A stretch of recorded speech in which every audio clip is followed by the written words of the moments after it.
Halo semua, Assalamualaikum. Kembali lagi di channel Invest Saham. Jadi pada video kali ini kita akan analisa saham POWR dan juga saham PTBA guys ya. Terkait adanya pertanyaan di kolom komentar tentang dua saham ini. Nah jadi untuk POWR ini saya yakin ya banyak sekali yang penasaran kenapa sih kok POWR untuk laporan keuangan kuartal 4 2023-nya di laba bersihnya mengalami minus gitu guys ya. Minus sekitar 1 miliaran kalau misalkan data dari sekuritas. Tapi sebenarnya secara year on year atau tahunannya 2023 itu ada pertumbuhan ya meskipun kecil ataupun tumbuhnya itu minimalis, tapi nanti kita akan coba simpulkan apakah POWR dan juga PTBA masih layak untuk di hold atau tidak sepanjang tahun 2024 ini. Jadi silahkan teman-teman simak videonya sampai akhir guys ya. Dan disclaimer on, video ini bukan ajakan jual beli saham dan seluruh keputusan investasi tentunya menjadi tanggung jawab pribadi masing-masing sebagai investor di pasar modal Indonesia. Dan nanti pun kita akan coba prediksikan ya dividen POWR dan juga dividennya PTBA biar teman-teman tahu ya apakah POWR dan juga PTBA ini layak atau tidak nih untuk kita hold ya dan kita investasi di tahun 2024 ini. Nah, jadi dari emitennews.com ini juga diberitakan ya di berbagai media online bahwa laba bersih yaitu POWR atau PT Cikarang Listrindo ini memang tumbuhnya sangat kecil ya atau minimalis secara tahunannya. Nah, kalau misalkan di emitennews.com ini labanya dalam USD atau US dollar yaitu 76,97 juta US dollar guys ya. Tapi data di sekuritas sudah disederhanakan dan dikonversi ke dalam bentuk rupiah jadi kita lebih mudah ya untuk menganalisanya. Untuk POWR di hari Jumat kemarin ya, kita ke POWR dulu, lalu nanti kita bahas juga saham PTBA ya, karena ini sebenarnya ada korelasinya gitu guys, antara POWR dan juga PTBA ya. Nah untuk POWR di hari Jumat kemarin ya, ada penurunan 2,84% ya, close di 685. Nanti kita akan lihat juga price action-nya, apakah ada potensi penurunan atau kenaikan, dan kalau misalkan turun, kita boleh beli di harga berapa nih untuk POWR dan juga PTBA. Nah, untuk POWR, di hari Senin depan ya, ada kemungkinan POWR bisa lanjut turun lagi, karena per hari Jumat pun ini ada penurunan kemungkinan investor yang pegang POWR dan sudah tahu informasi terkait minusnya ya laba POWR di kuartal 4 2023 ini langsung melakukan penjualan atau adanya panic selling di hari Jumat lalu gitu guys ya. Lalu um, kita akan coba lihat ya dari sisi fundamental terlebih dahulu guys ya. Untuk P/E ratio-nya di angka 9,27 kali, PBV di angka 1 kali, dan ini meskipun valuasi dan PR dan PBV-nya masih murah, tapi sebenarnya POWR ini masih bisa turun ya kalau misalkan memang sentimennya sedang tidak bagus seperti itu. Lalu kita lihat dari net income, kuartal 4-nya memang mengalami kerugian guys ya, 1 miliar. Sedangkan untuk annualized 2023 net income-nya ini sebenarnya ada sedikit pertumbuhan nih, ada sedikit kenaikan dari 1,3 triliun menjadi 1,18 triliun guys ya. Jadi naiknya itu dari 1,13 menjadi 1,18 triliun seperti itu. Lalu kita lihat ya dari sisi rasio keuangan, total asetnya 20 triliun, total liabilitas 9,5 triliun, working capital 7,6 triliun, dan total ekuitasnya 10,8 triliun. Jadi untuk debt to equity ratio-nya ini masih aman guys. Sedangkan NPM-nya malah minus di sini guys. Nanti kita akan cari tahu sih kenapa POWR ini malah mencatatkan kerugian gitu guys ya, dan ada apa sih sebenarnya. Kalau misalkan di stream Stockbit itu sudah banyak sekali yang membahas ya, dan beberapa orang juga sebenarnya males gitu ya untuk melihat apa ya, melihat dan juga menganalisa dari sisi laporan keuangannya gitu guys ya, karena ada hal yang rumit lah ya yang mungkin mereka malas gitu ya untuk menganalisa lebih dalam gitu ya. Cukup kita tahu lah intinya kenapa gitu guys ya. Lalu dari sisi dividen yield ya, di tahun 2023 lalu dividen terakhir yang dibagikan di 8 Desember 2023 itu sebesar Rp29,47 per lembar saham, dan ini adalah dividen interim. Jadi POWR adalah salah satu saham yang rutin bagi dividen 2 kali dalam setahun dengan total dividen yield hingga ya 10,39% di tahun 2023 lalu. Jadi sebenarnya dividen POWR ini menarik, tapi karena harga sahamnya tidak naik dan tidak turun terlalu dalam, jadi ya apa ya, daya tariknya kurang gitu guys. Kita lanjut ya, melihat return on asset ini di angka 5,81% dan return on equity-nya di angka 10,93%. Oke guys, kita lanjut guys ya. Nah, di sini teman-teman bisa lihat ya dari menu finansial ya, menu finansial di sini ada beberapa laporan keuangan yang disajikan oleh Sekuritas Stockbit ya di sini. Dari total pendapatannya oke lah guys ya di sini meskipun ada penurunan ya untuk kuartal 4-nya dibandingkan dengan kuartal 3. Ya ada penurunan tapi masih ada kenaikan kalau misalkan dibandingkan dengan kuartal 2. Lalu dari total beban pokok penjualan ya sebenarnya tidak ada kenaikannya dari total beban pokok penjualannya. Lalu dari laba kotornya di sini baru terlihat adanya penurunan gitu guys ya. Nah, di sini total beban usaha yang ada kenaikan guys ya dari 16 miliar menjadi 107 miliar untuk total beban usahanya. Ya guys ya. Jadi apa ya, berarti ada peningkatan dari total beban usaha untuk operasionalnya, seperti itu ya. Dari yang tadinya 16 miliar menjadi 107 miliar, lalu kita lihat juga, nah ini guys, laba sebelum pajak dan beban pajak penghasilannya. Di sini beban pajak penghasilannya juga naik guys ya, dari kuartal sebelumnya di kuartal 3 hanya 164 miliar, sedangkan di kuartal 4 ini naik ya menjadi 281 miliar guys. Nah, ini ada kenaikan untuk beban pajak penghasilan di kuartal 4 ya. Kalau misal kita flashback ke kuartal 4 2022 lalu, memang untuk beban pajaknya itu juga ada kenaikan. Apakah memang beban pajak POR ini selalu naik di kuartal 4 setiap tahunnya atau bagaimana nih? Karena banyak sekali investor itu yang mereka itu bingung gitu guys ya dengan beban pajak ini kok bisa ya beban pajaknya itu naik di kuartal 4 2023. Nah, ini um, apa ya pembahasannya sudah masuk ke ranah perpajakan dan itulah yang menyebabkan kenapa para investor banyak sekali yang kurang tertarik untuk menganalisa lebih dalam ya terkait pajak ini karena pajak itu perhitungannya agak rumit gitu guys ya berbeda dengan kita menghitung dividen gitu itu agak sedikit simple lah ya berbeda dengan penghitungan pajak ini agak sedikit rumit seperti itu. Nah, jadi laba bersih yang dapat diatribusikan ya untuk kuartal 4 2023-nya ya minus 1 miliar gitu guys ya. Setelah perhitungan-perhitungan ini maka laba bersihnya ya minus 1 miliar seperti itu ya. Seperti data yang disajikan di sini minus 1 miliar seperti itu. Nah, jadi pertanyaannya dengan adanya beban operasional ya yang tadi kita bahas ya total beban usaha yang naik dan juga beban pajak gitu guys ya, beban pajak penghasilan yang juga mengalami kenaikan ya setiap kuartal 4, apakah POWR ini masih layak untuk di-hold atau tidak? Nah, pertanyaannya kembali lagi kepada teman-teman, apakah teman-teman mau ya untuk buy on support untuk saham POWR dengan target dividen yang nanti akan teman-teman terima ya untuk di tahun 2024 ini seperti itu. Jadi untuk POWR ya mungkin teman-teman ada yang pegang di harga bawah ya mungkin ada yang pegang di sekitar 670 ya karena di 19 Desember 2023 ini sempat turun ya ke 970 meskipun ini di daily time frame guys ya ini daily time frame ya kita di 19 Desember sempat turun ya ke 670 untuk POWR. Nah, target penurunannya besok kalau misalkan di hari Senin ya, kalau misalkan POWR-nya turun di bawah 670, teman-teman tunggu ya di support selanjutnya di 650. Kalau misalkan masih turun lagi, tunggu di 615 gitu guys ya. Tunggu aja area bullish reversalnya. Kalau misalkan memang Senin masih turun, teman-teman jangan buru-buru beli ya. Ibaratnya kalau mau beli ya silahkan, tapi jangan all in guys. Misalkan teman-teman punya cash gitu ya 10 juta untuk averaging down POWR. Nah, kalau misalkan teman-teman langsung all in misalkan di harga 670 dan harga saham POWR ternyata turun di bawah 650, berarti teman-teman sudah tidak punya peluang untuk beli saham POWR di harga yang lebih murah lagi untuk menurunkan average yang teman-teman miliki. Tapi kalau misalkan teman-teman cicil beli gitu guys ya dengan metode dollar cost averaging ketika ya harga saham POWR-nya melemah, nah itu teman-teman punya potensi ya untuk beli saham POWR di harga yang lebih murah lagi seperti itu guys ya.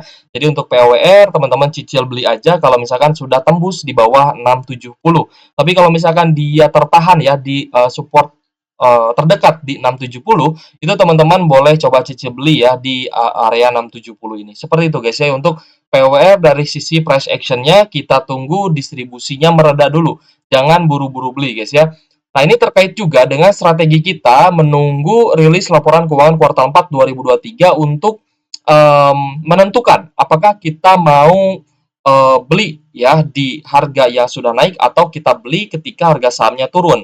Sebenarnya dua-duanya ada keuntungan. Ya, kalau misalkan teman-teman laba bersihnya turun atau minus ya, mengalami kerugian seperti POWR, dan ketika harga sahamnya turun teman-teman dapat keuntungan, yaitu untung sudah bisa beli POWR di harga yang lebih murah. Tapi kalau misalkan POWR ternyata labanya naik signifikan dan harga sahamnya naik signifikan, ya teman-teman tinggal tambah muatan aja di saham uptrend seperti itu. Jadi ibaratnya teman-teman tambah bensin di kendaraan atau di mobil yang ibaratnya jalannya mulus gitu guys. Jadi ya akan lebih cepat lagi, akan lebih mulus lagi perjalanannya seperti itu. Oke guys, jadi itulah ya strategi yang sering kali kita bahas ya guys ya. Tunggu aja rilis laporan keuangan kalau misalkan teman-teman mau menentukan beli. Ya entah itu belinya nanti di harga bawah atau di harga atas itu ya tergantung dari rilisnya laporan keuangan dan dari apa ya, dari respon market seperti itu. Jadi dua-duanya ada keuntungan. Kalau misalkan teman-teman buru-buru beli dan kehabisan modal gitu guys ya di tengah jalan, berarti teman-teman nggak bisa lagi nih beli di harga yang lebih murah seperti itu untuk POWR. Nah, kita akan coba lihat guys ya dividennya POWR terlebih dahulu guys. Untuk POWR ini EPS-nya sebenarnya ada kenaikan ya. Kalau misalkan dari sisi EPS kita coba cek ya untuk EPS-nya di sini guys. Nah, IPS-nya sebenarnya ada kenaikan ya dari Rp70 per lembar saham menjadi 73,88, kita bulatkan ke Rp74 per lembar saham guys ya.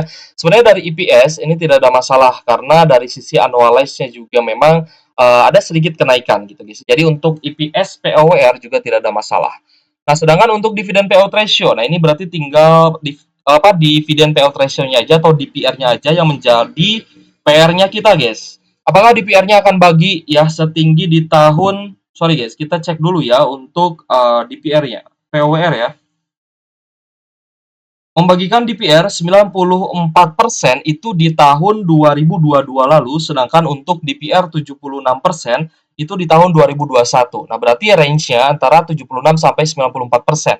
Tinggal keputusannya adalah dari perusahaan, apakah perusahaan mau bagi dividen dengan DPR besar atau tidak.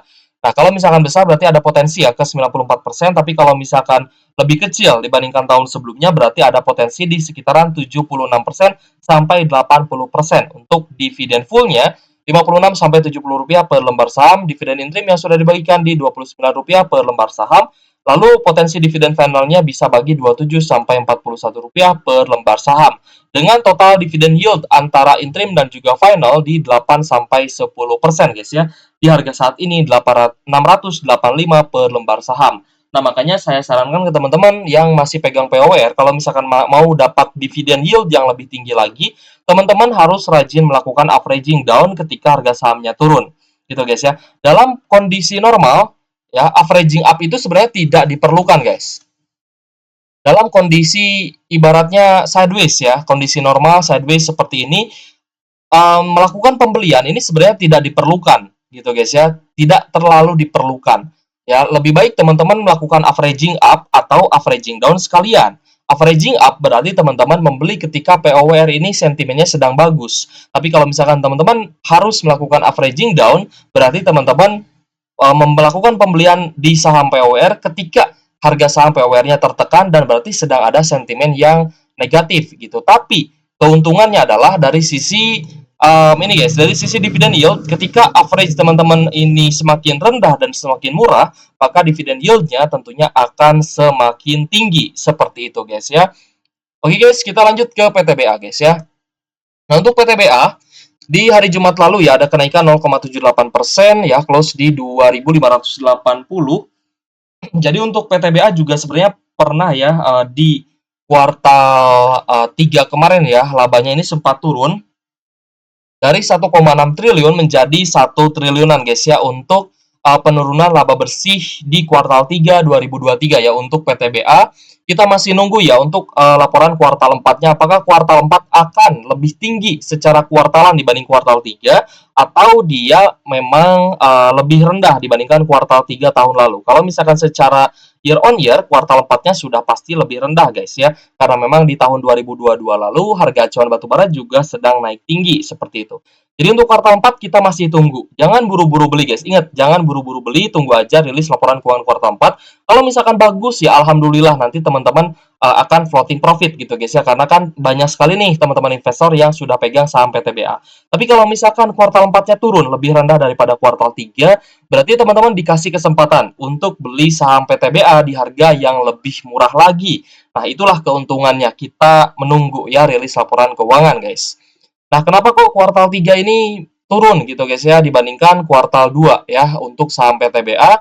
Nah, kalau misalnya teman-teman perhatikan ya, dari total beban pokok penjualannya di sini semakin membengkak dan semakin besar jika dibandingkan dengan kuartal 2 2023 dari 6,8 triliun menjadi 7 triliunan guys ya dari total beban pokok penjualannya.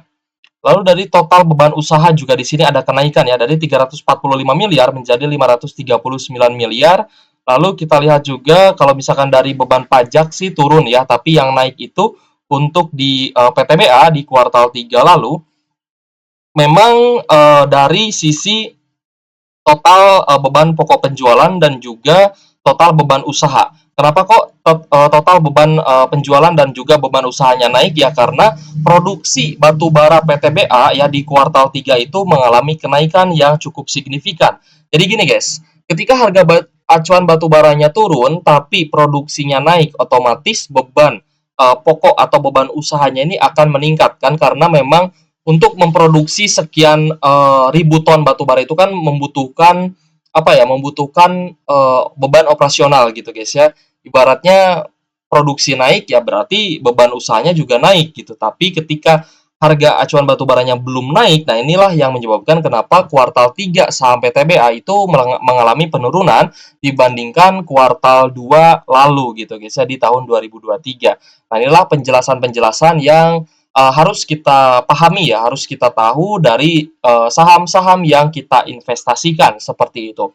Untuk tahun 2024 ya, untuk saham PTBA dan batubara lainnya, ini memang diproyeksikan akan menambah produksi. Ya, tapi kalau misalkan kita perhatikan guys, dari harga acuan batubara, ini sebenarnya sudah mulai positif lagi guys. Bentar guys ya, agak loading nih ya. Biasa kalau bar chart ada iklan. Nah, ada kenaikan ya. 132 ya US dollar per ton ya, naik dari 126 ya kalau nggak salah waktu itu kita lihat di 126 US dollar per ton, naik ke 132 US dollar per ton. Kemarin naik 1% dan hari ini naik 0,76 persenan gitu guys ya. Dari harga acuan batubara sebenarnya ada angin segar untuk saham-saham di sektor batubara, tapi memang ada beberapa saham yang menurut saya yang lebih menarik ya untuk kita cicil beli dibandingkan saham PTBA. Tapi kalau misal teman-teman memang sudah terlanjur ya investasi di PTBA, ya udah nggak apa-apa guys, lanjutkan. Karena dari sisi dividen juga PTBA ini masih sangat menarik gitu guys ya. Kita ke price action terlebih dahulu guys. Untuk untuk price action PTBA kita bahas dulu ya. PTBA sempat turun ya ke level terendahnya di 2300 ya. Ini tepat di level psikologisnya saham PTBA di 2300, dan ketika di 2300 pun memang dari candlenya ini belum terlalu menarik. Tapi ternyata PTBA ini berangsur-angsur menarik guys ya, berangsur-angsur naik ya sampai di 2340 dan 2370 ini sudah semakin menarik guys dari sisi candlenya. Nah, di sini teman-teman bisa perhatikan ya ada kenaikan 18,23%. Jadi sebenarnya PTBA ini masih berpotensi turun kalau misalkan laba bersihnya ada penurunan ya untuk kuartal 4-nya. Kalau misalkan kuartal 4 lebih rendah dibandingkan kuartal 3, ya wes saham PTBA berpotensi turun. Ya gitu aja simpelnya, guys. Jadi teman-teman bisa beli di harga yang lebih murah lagi. Support terdekat di 2500-an ya, di support awalnya di sini ya di 2500. Nah, kalau misalnya PTBA turun di bawah 2.500, teman-teman berarti berpotensi ya, bisa dapat kesempatan nih untuk beli saham PTBA di harga yang lebih murah, yaitu di 2.400 sampai di 2.300-an. Gimana Kak kalau misalkan kuartal 4-nya bagus? Ya, misalkan kuartal 4 2023-nya bagus, ya berarti ada kemungkinan PTBA harganya bisa lanjut naik, apalagi harga acuan batubara juga mengalami kenaikan, seperti itu guys ya. Jadi untuk PTBA ya, entah itu teman-teman misalkan beli di 2.600 atau di 2.500, ini tergantung ya, nanti rilis laporan keuangan apakah ada naik atau turun gitu guys ya. Lalu, kalau misalkan untuk titip sendal, apakah boleh Kak titip sendal di saham PTBA? Ya kalau misalnya untuk titip sendal sih nggak masalah ya. Itu tergantung teman-teman aja mau titip sendal seberapa banyak. Tapi saya sarankan sih jangan all in gitu guys ya. Karena ketika harga sahamnya turun, kita kehilangan kesempatan nih untuk beli di harga yang lebih murah lagi, seperti itu ya. Kalau misalnya teman-teman all in, misalkan di 2.580, ketika turun ke 2.400, ya berarti teman-teman kehilangan kesempatan. Seperti itu aja guys ya, simpel ya. Kalau misalkan strategi untuk investasi saham itu sebenarnya simpel, hanya saja ketika praktek kadang kita kadang kita goyah gitu ya. Entah kita itu bingung apakah harus hold atau cut loss atau pindah ke saham lain atau bagaimana. Nah, ini semoga ya dividen yang kita prediksikan ini bisa menambah keyakinan teman-teman ya dalam menghold saham yang teman-teman investasikan seperti itu. Nah, lalu kita ke PTBA guys. Untuk PTBA dari sisi EPS-nya sudah ada proyeksi ya dari sekuritas ataupun RTI bisnis itu di 437 per lembar saham, memang lebih rendah dibandingkan tahun sebelumnya dan ini wajar.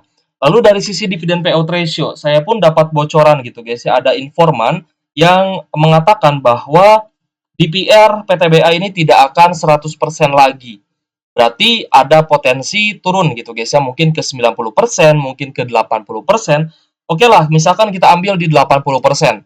Di 80% kita masih bisa dapat dividen yield 14%. Saya yakin di atas 10% dividen itu masih sangat menarik gitu guys ya. Apalagi harga PTBA ini kan lumayan cukup murah ya di Rp2.580 per lembar saham. Jadi untuk PTBA atau mungkin teman-teman yang masih hold saham PTBA ya udah dilanjutkan aja. Kalau misalkan harga sahamnya turun berarti saatnya teman-teman tambah muatan seperti itu. Ibaratnya teman-teman fokus aja investasi di saham PTBA. Meskipun ada saham-saham batubara lain yang lebih menarik, tapi kalau misalkan memang sudah terlanjur sedang floating loss di saham PTBA, ya udah teman-teman daripada realisasikan kerugian atau cut loss, lebih baik teman-teman fokus aja averaging down dan teman-teman kumpulin dari dividennya dulu gitu guys ya. Nanti ketika batubaranya naik, otomatis saham-saham sektor batubara juga bisa mengalami kenaikan. Nah, kalau PTBA kembali lagi membagikan dividen payout ratio 100%, nah maka total dividen yield di tahun 2024 ini ya akan teman-teman dapat bisa tembus 17%.